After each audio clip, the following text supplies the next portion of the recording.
आणि आपले बनते रत्नप्रिय थेरो आणि त्यांच्या संपूर्ण भिक्खू संघाने याचं आयोजन केलं आणि देशभरातलेच बनते या ठिकाणी आले नव्हते तर जगभरातले लोक या ठिकाणी आले होते आणि आजचा हा अतिशय आंतरराष्ट्रीय बौद्ध धम्म परिषद या ठिकाणी आयोजित केले. सर्व भिक्खू संघ आणि संपूर्णपणे या ठिकाणी बांधव भगिनी उपस्थित होत्या आणि या कार्यक्रमामध्ये बुद्धरत्न पुरस्कार पहिल्यांदा मला त्यांनी प्रदान केला.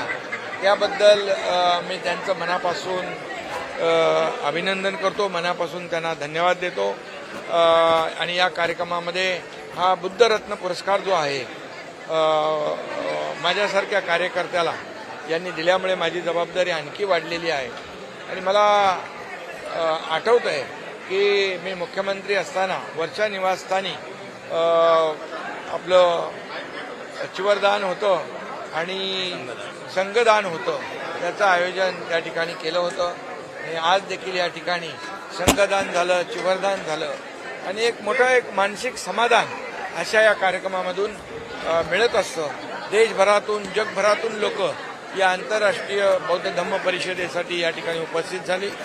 ठाण्यामध्ये ही परिषद झाली, त्याबद्दल मी आयोजकांचं मनापासून खूप खूप अभिनंदन करतो. मनापासून शुभेच्छा. बारामतीमध्ये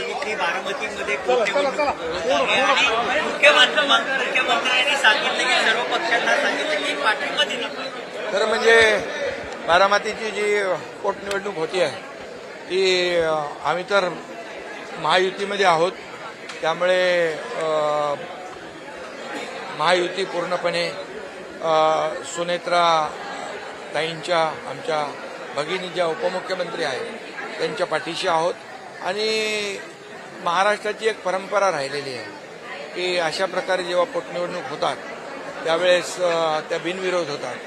तर इतर पक्षांनी देखील त्याचा विचार जरूर करावा. आम्ही महायुती म्हणून सुनेत्राताईंच्या पाठीशी आहोत.